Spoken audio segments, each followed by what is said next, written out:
This is like Harvey Weinstein, football-shaped genitals. Welcome to another episode of Eat, Smoke, Drink. I will give you a few seconds so you may take your pants off and underpants off. The following may contain sexual content, that is the rare malts. So, this is probably one of the more unusual whiskies I have ever had. I've only had one Glenlochy before, and this is the second Glenlochy I would have. Now the silent Glenlochy, it says here, the turn of the century, it is a shadow of Ben Nevis, okay. This is 1969, summer of 69, great number. 58.8, also a great number. Okay, the Chinese people like that, 58.8.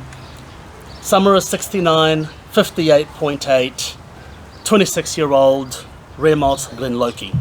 So let's, as you can see, I've got a different cork to the usual because they are always so soft and rotty and basically gone. So I had to replace it just in case I break it and can't open the bottle again. So once again, thank you Lewis and the New Zealand Whisky Club for lending me this bottle. Fantastic opportunity. Alright, let's get nosing. Ooh, wow, interesting.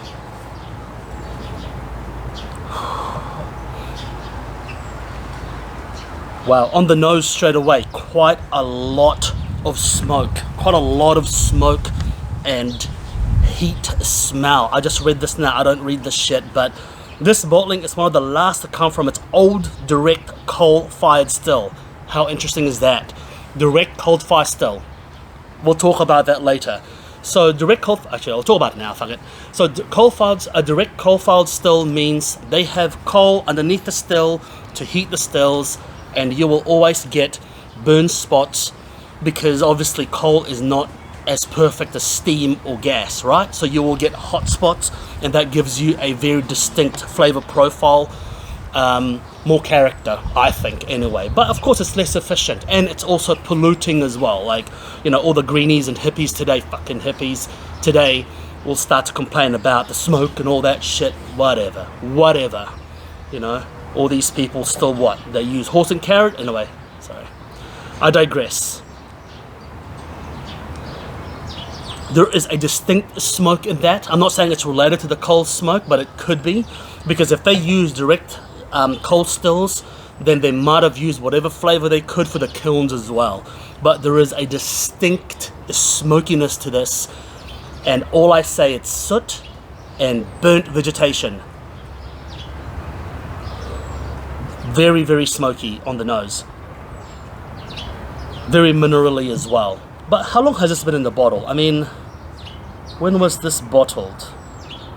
Well, it's 26 years. So there you go. It's been in there for almost 30 years. Coal smoke. Apricot jam, overripe apricot and apricot jam. A sickly sweet sugar syrup, unburnt tobaccos, unburnt cigars, but not Maduro, more natural.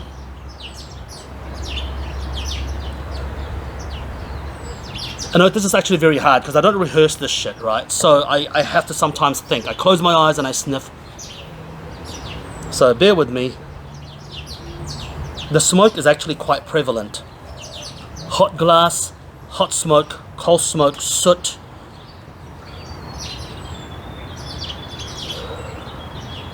There's a slight salinity that I'm getting from that. I don't know what it is. Walnut liqueur. Definitely walnut liqueur. A nutty liqueur. Simple white sugar syrup. Very jammy.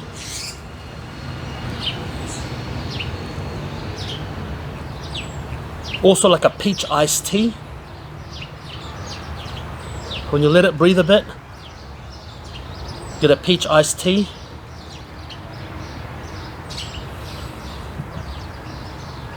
There's a powdery smell. I can't put my finger on it. It's a powdery smell, a dry powdery smell.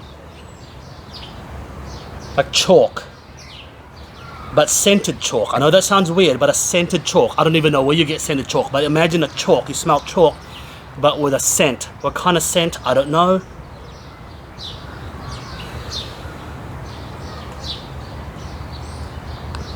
A peach iced tea flavored chalk. There's a metallic smell to it that's coming through now. A hot metal, hot stainless steel. When you have stainless steel pans and you put it on the gas fire and you just let it heat, hot stainless steel. Very interesting nose. Very interesting nose. Very complex nose. I'm getting a bit of herb, I'm getting a bit of this spice, but not a huge amount.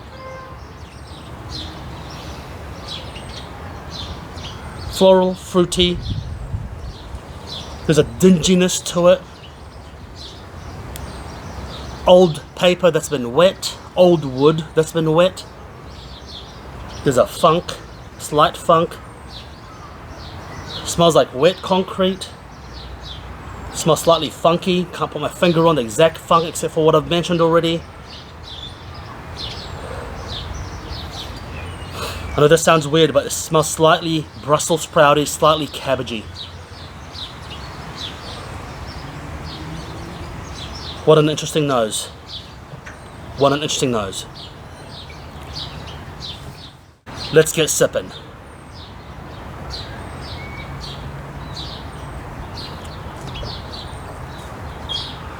That is, wow.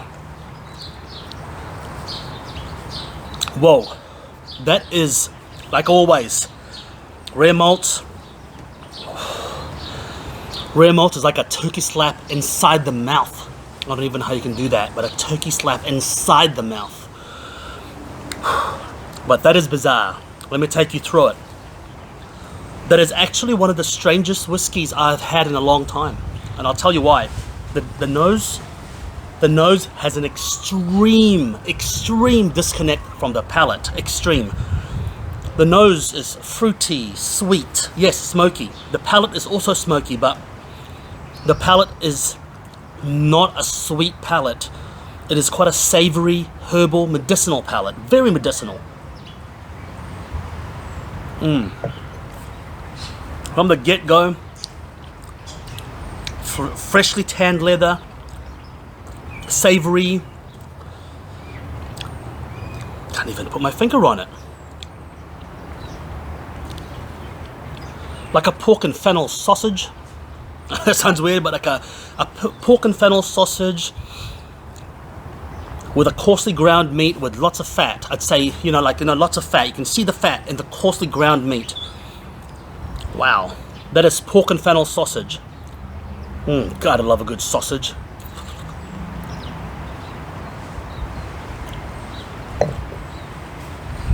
It's herbal, licorice, black pepper. Smells like a bouquet of Chinese medicines, like a bitterness like ginseng root, but a medicinal, not like ginseng root. Like going to a Chinese herbal shop and you get a bouquet of Chinese shit. Okay, that's all I can describe.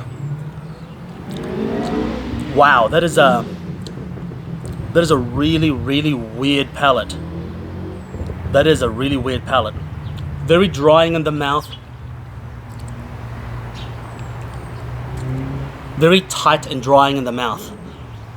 Like, almost like a cinnamon challenge. But not quite cinnamon, you know what I'm saying? Like it just dries your mouth.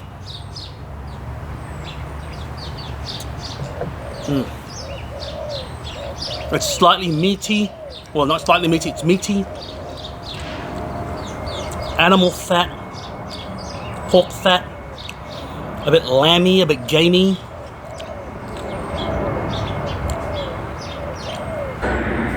It's quite gamey, it's quite lammy, it's meaty, it's herbal, it's savory, it's dusty, it smells like a dank attic, not a basement, not moist, but a dank, like an attic with dust, and actually not dank, but more like a just old shit in an attic, you know what I mean?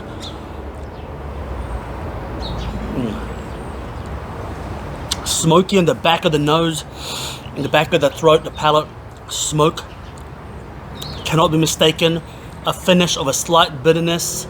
I can't put my finger on what that bitterness is, but the closest thing I can describe that bitterness is Chinese herbal medicine soup.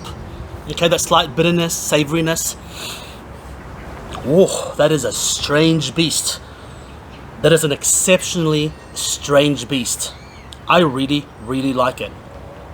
Because it's not every day, especially these days, after a club has tried so much different shit, it's not every day that a bottle shocks you or a bottle goes, whoa, you know? It's like every bottle